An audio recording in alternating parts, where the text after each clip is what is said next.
It's Lacrosse Link, lacrosse friends. Welcome to the show. I am Steven Stamp, your host. A couple of great interviews this week with Dan Coates, now of the Rochester Knighthawks. NLL camps coming up. Also, Mike Simpson, the Victoria Shamrocks coach, who is now also the head coach for the Scottish national box lacrosse team. Really fun chatting with both of them about what's been going on lately and what they've got moving forward. Lots of big news in the rundown as well. Make sure you like, share, keep coming back to Lacrosse Link, your link to all things lacrosse. Beautiful play, Aaron Gray Eyes. He is having himself a tournament. He made the save regardless of the crease call, and that shows he is at his acrobatic. In the middle, it just bounces off, but it's picked up and scored.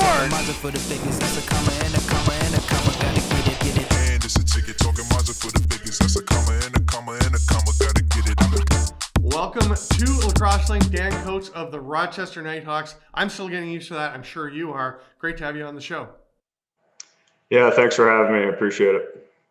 So training camp opens up, and it's been so long for people to get a chance to come in and play box lacrosse. What was it like being back on the floor, being with a new team, and just getting going again? Well, just to be back with just playing, doesn't matter what group you were with, it was pretty surreal. Craig Rybczynski told us right before our first practice on Saturday that it was just over 600 days since the group was last together, and it's pretty crazy just to be off that long. It seems like it's almost like a lifetime ago since we were back playing. But just to have training camp and get for myself to get to meet my new teammates and go compete with them, and it was a great start for us. And we were able to get a scrimmage in and had 2 solid practices. So it was a great start. I'm excited to go compete with these guys this year. And where were you guys this weekend? And are you going to be in the same spot for the rest of camp? We were in Oakville. We were supposed to be in Rochester, but just with some visa issues, just made more sense for us to go to Oakville. We'll be doing a lot of our training camp in Brampton, and towards I think the end of the month we'll be in Rochester. And big win in your scrimmage, right? I mean, they do keep scoring. It's called a scrimmage, but they keep scoring. You guys kind of lit it up. Yeah, I wouldn't look too much into the score. I know Buffalo, they didn't have a lot of their regulars in, and I know they were looking at a lot of guys, and it's tough to really gauge. But I think for even ourselves, it was just we were focused on getting used to one another. A lot of new guys in our lineup too, so I wouldn't read too much into the score or anything like that. It's preseason, it's a scrimmage, and we're really kind of filling each other out on both sides of the ball. Yeah, I mean, nobody's going to remember after the season what happened in the preseason scrimmages or preseason games, obviously, because they don't count, they don't show up. But how good did it feel the way you guys were working together? You do have a lot of new players, a lot of moving pieces. How did it feel in terms of the team gelling and preparing for the games that really matter? Yeah, I think for a lot of us, it is a new group, and we've added some pieces in the off season. But I thought for our first scrimmage, the guys looked good together. But you kind of look at the makeup of our team. On the offensive side of the ball, a lot of these guys have played together, whether that's summer ball or previously on some other pro teams. But I think that just goes to show what our coaching staff and Dan Carey have done in the off season and what they felt would be a great mesh, and it certainly felt that way. I know we got a long way to go.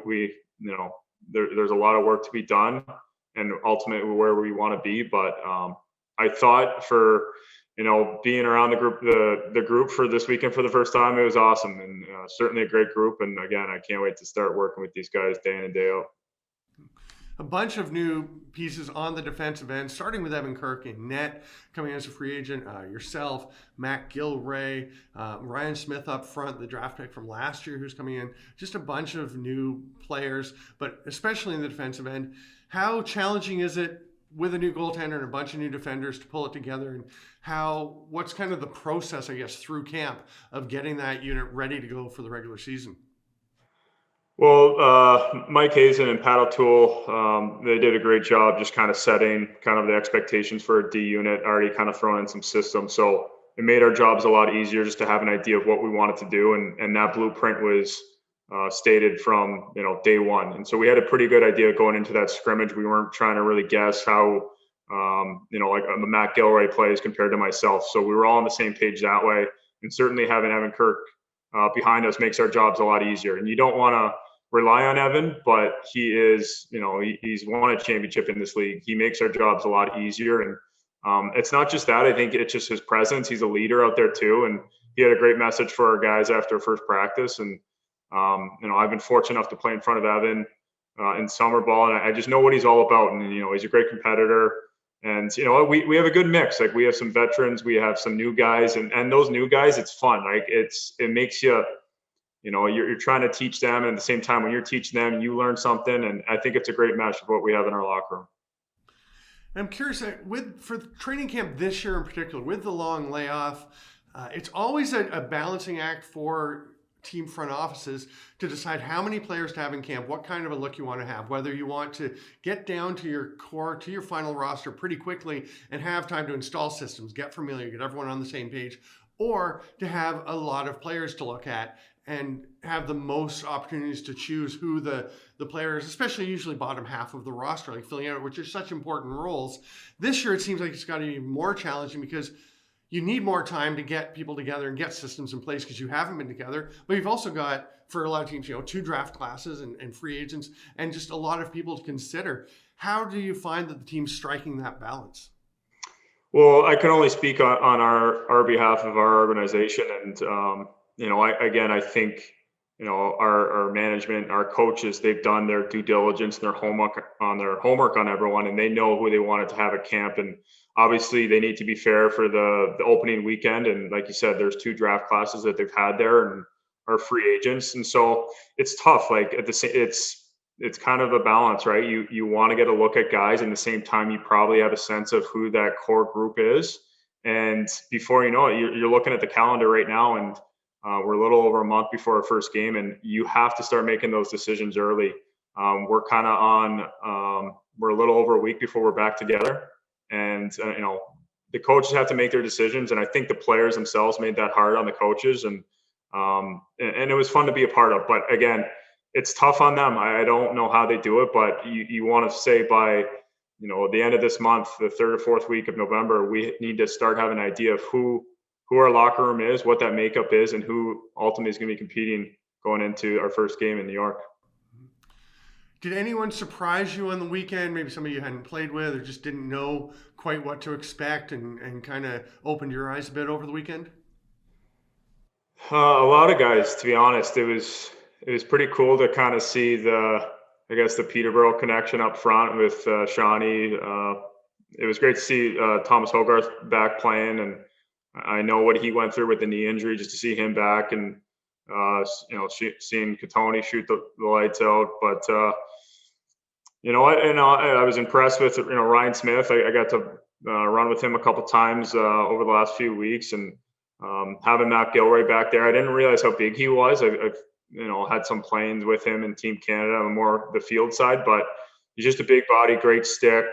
And some of the younger guys too. I thought Thomas Whitty looked good. Even Rylan Reese, I know he's I've seen him play more field. I haven't seen him play a ton of box, but he's just a presence out there, has a great stick. He had 2 nice goals in the game, and then just some veteran leadership with Paulie Dawson. And I'm still kind of learning, and we're kind of learning from each other. But there's certainly some guys you're kind of like, oh, I didn't really realize he had that, tools in his game, and you're trying to pick up some things along them, and you're trying to teach each other, and that's the best part about this game.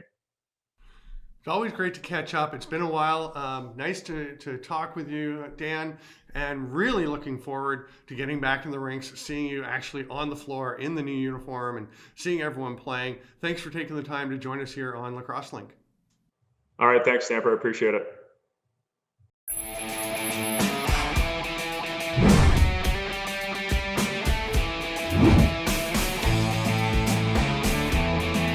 Hi, this is Jaden with Al Anderson Source for Sports. Excited to tell you that we got all our new lacrosse product in for this upcoming season. Whether you're playing box or field, our lacrosse experts are going to make sure we get you into the right equipment to elevate your game. At Al Anderson Source for Sports, we know our stuff. welcome back to Canada and to Lacrosse Link, Mike Simpson, the new head coach of the Scottish national men's box lacrosse team.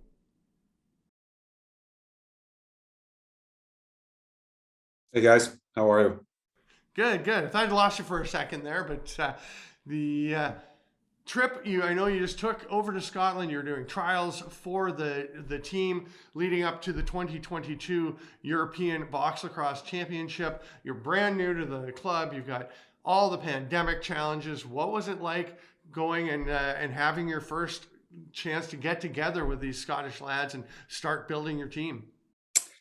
Yeah, it was probably certainly more cumbersome than it would be normally with all of the COVID, and it's been a few years since we've tried to travel anywhere. So, once you sort of get through the testing, and there's almost like different bits and pieces to the trip, because you have to get some testing done, and then you wait for your results, and then you find, okay, great, I don't have to quarantine. Then you get on with your business, and and we had gone, my wife and I, a few weeks early, so to do some seeing, check out Scotland, and before we rolled into Dundee for the weekend. But once we got there, and it's funny, lacrosse is lacrosse, no matter where you're playing it, and I was really nervous, to be honest with you. It's been a few years. I mean, I haven't coached a lacrosse practice since the Man Cup in 2019, so I had some nerves meeting the guys for the first time, but they were great and welcomed me with open arms. And once we got rolling, it was just box lacrosse, so it was awesome. You mentioned you were in Dundee for the trials. How was it spaced out? How many sessions did you get in? What was the logistics of it all? Yeah, we had 2 really long days in sort of a. It's a rink. It's a little smaller, probably 2/3 the size of an arena that we would play in at home. It's the home of the Dundee Ducks, apparently, from I guess a roller hockey team. But for what we needed, it was great. It was a box, and we had the nets, and we got to go. It's a bit tight, so the guys are, it's funny because they're coming, most of them are field lacrosse guys, so they're coming from the space of field lacrosse to even more condensed in where we were training. So they were under pressure all the time, which I think maybe, when we were going 2-on-2 and 4-on-4 and stuff. So I think that might serve us well down the line when we might find ourselves with a bit of extra space in a normal size rink. But for overall, it was great. It was a great place to train. And we had 2 long days. Sorry. Yeah, those are the challenges that international teams in lacrosse face, having to try and get guys together, in a lot of cases having facilities. Actually reminds me of a friend of mine who years ago, when World Hockey was adding, they had multiple levels of world championships, and a bunch of teams came in, and he was recruited to go and play for Israel when they were first sending a team to the World Hockey Championship. And he went over and was flying down from Israel down to South Africa for a world C1 or C2 or D world championships in hockey. And he said there were some of the native Israelis who had never been on a full-size hockey rink. And he and some of the other Canadian-based guys were explaining offside and icing to them, because they didn't have rinks with lines that they played on. So there are all kinds of challenges. And the other thing for them, which I thought was really funny, not really relevant to this, but I think it's a great story, is that Czechoslovakia had split up when this was happening recently. So Czech Republic got the world's 1 group slot. So Czech Republic, yeah. So Slovakia had to go to the bottom and work their way up. So here he was playing with a bunch of guys who'd never been on a full-size rink, and they were playing against the Stastny brothers. Yeah, it was interesting. So you're not facing quite that level of challenge, but obviously some challenges, some obstacles. It's great that it sounds like you're able to turn those to your advantage.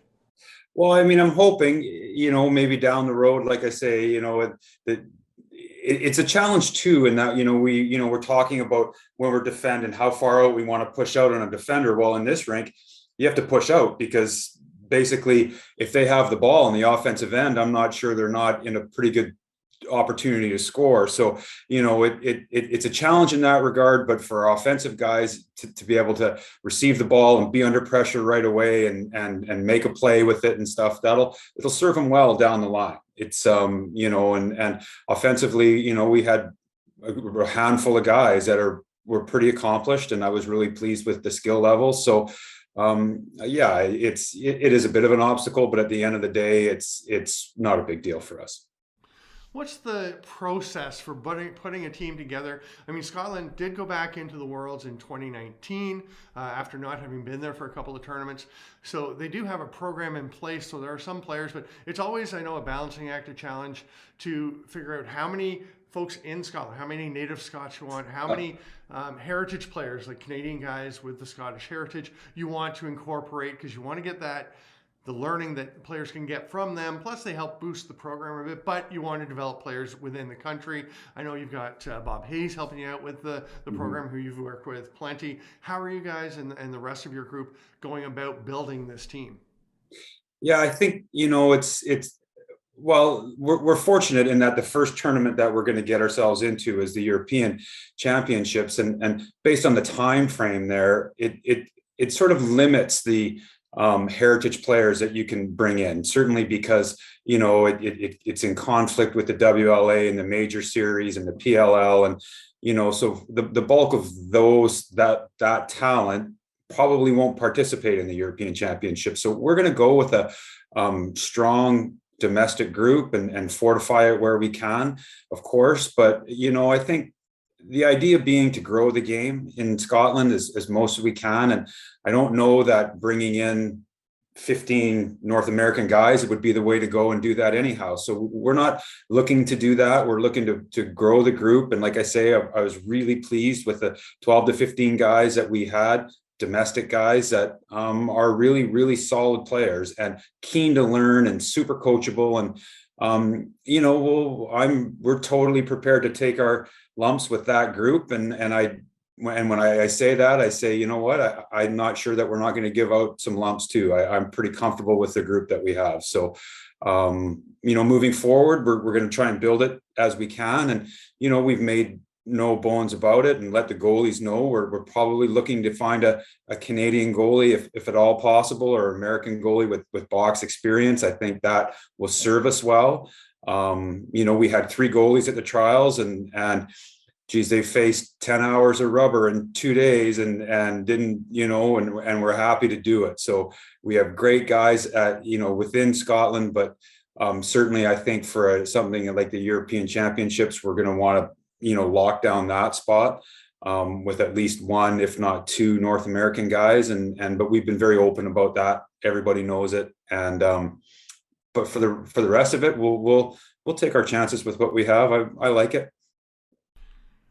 Any chance you're going to get to something like the EBox or get some guys at the Alice Robeski next April to get some more international competition for some of these players? We're definitely going to EBox. So we'll train again.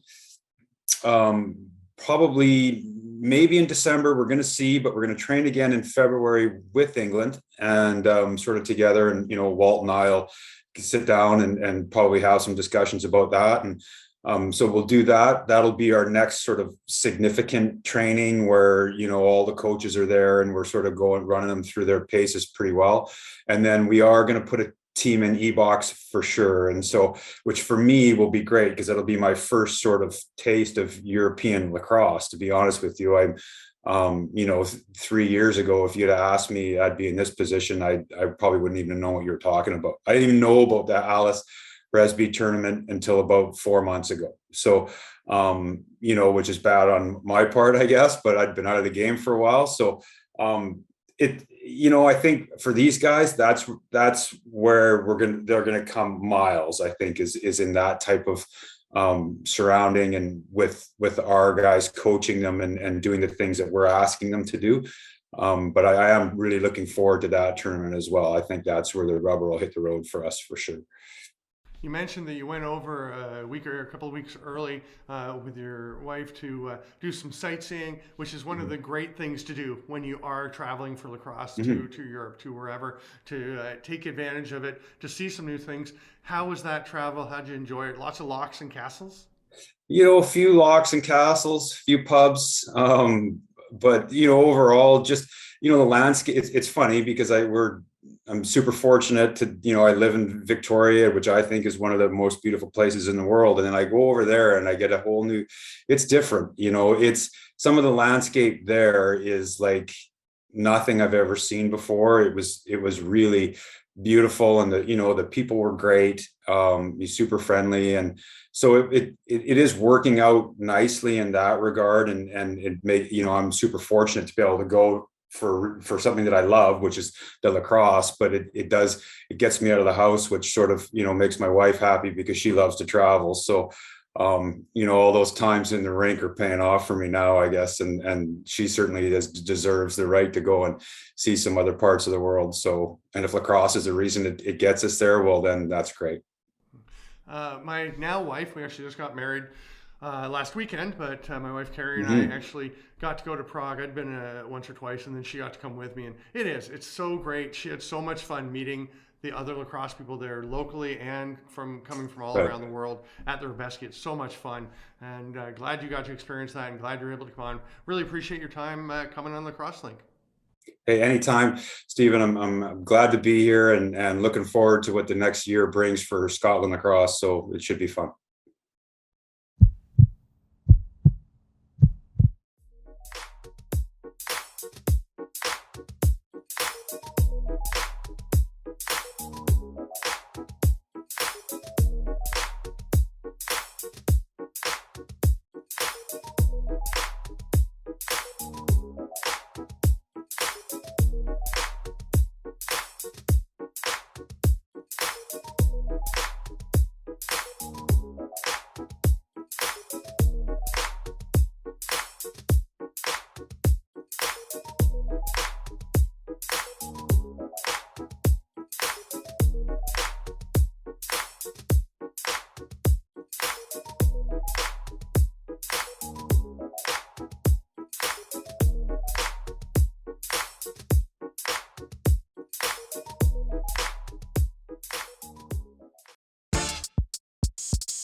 All right, Lacrosse friends, hope you enjoyed those interviews.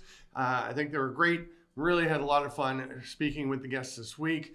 And now we are into the rundown, the look at what is going on in the world of lacrosse. Things are ramping up. They're ramping up in the National Lacrosse League for one, as most teams open training camp last weekend. The rest will open training camps this weekend. We're just about 4 weeks away, 4.5 weeks away from the season opening. But the big news of the week is that the National Lacrosse League Players Association opted out of the collective bargaining agreement. That means that they will play this season, but the CBA will expire on July 31st next year, 2022, rather than the year following. Puts a bit of pressure, puts a deadline on getting a new agreement done. Makes sense, you would think, from the players' perspective, that they would want to redo it. The last CBA was done when the league was facing some challenges. There's some pretty league-friendly stuff in that agreement. Now, with everything looking pretty good, with reported franchise values going up, with new broadcast deals, a lot of really positive growth for the league. It's looking very good. The players obviously want to share in that growth. Can't really blame them. I'm sure the league is eager to get a deal done as well. Good news is no work stoppage in the immediate future.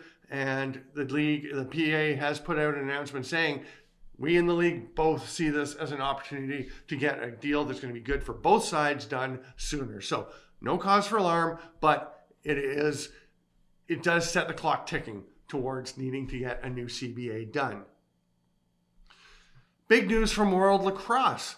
The Women's World Championship that we discussed on the show recently is happening. It has been officially approved. It will happen in 2024. The official World Lacrosse statement coming out of their General Assembly was that it will happen in conjunction with the Men's World Championship to be held in 2024, originally scheduled for 23, but bumped, of course, because of the pandemic. I checked with a source from the that was part of the whole thing, saying not really clear because a host has not been announced for the men's tournament either. So not sure if they'll be in the same location at the same time, but definitely a Women's World Championship, the first ever slated for 2024. Make sure you go back and watch our episode from a couple of weeks ago with Michelle Boyer and Kelsey Couget talking about the growth of the women's box game. Really interesting stuff, and really more interesting now that we know that a Women's Worlds is happening.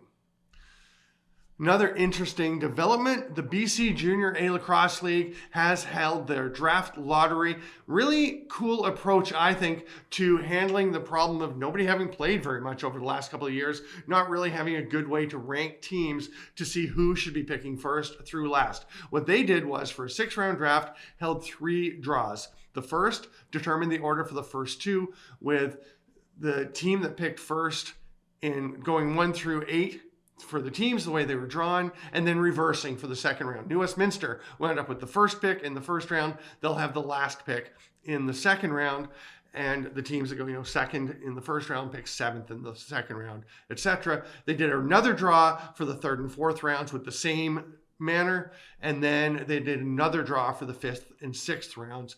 I think it's a pretty cool blueprint for other leagues that are trying to figure a fair way to have their drafts when there's not much to base rankings of teams on based on play over the last couple of years, especially at the junior level, because there's so much turnover with the 5-year career that players have. Other news, the Ontario University Athletic Association Women's Championship was held for field lacrosse, and Trent University pulled off their 2nd straight Women's Championship. Of course, a 1-year hiatus in between, nobody playing last year. So congrats to the Excalibur. And the Men's Championship for Kufla will happen this coming weekend. We are going to have all kinds of coverage, including right here on Lac Sports Network. All the games will be streaming live for the Begataway Cup Championship weekend. The schedule is quarterfinals on Friday at 4 p.m. and 7 p.m. Semifinals Saturday at 1 p.m. and 4 p.m. And then Sunday, the final at 2 p.m. Some pretty interesting stuff last weekend. The 2 games of the week, one was Guelph beating Western 13-11 in a tightly fought battle. No surprise there, as they had split a pair of games during the regular season. Were seeded 2nd and 3rd in the West. We expected that. The surprising one, Trent edging Toronto 8-7 in overtime. Trent had beaten the Varsity Blues 10-3 and 13-8 in a pair of regular season games. The 13-8 was just the week before. Then Toronto came to Trent and really put the Excalibur on their heels, led in the 4th quarter, but Trent came back. They have been a favorite to be strong contenders for Begataway Cup Championship. So they were almost out. Shades of Ottawa knocking out McGill in a huge first-round playoff surprise a few years ago. But Trent did survive. And the final note for this weekend, a personal one for me, I got married last weekend. So I want to give a shout-out to my beautiful and talented wife, Carrie Jane McMaster Stamp. Love of my life, and probably the best person that I know.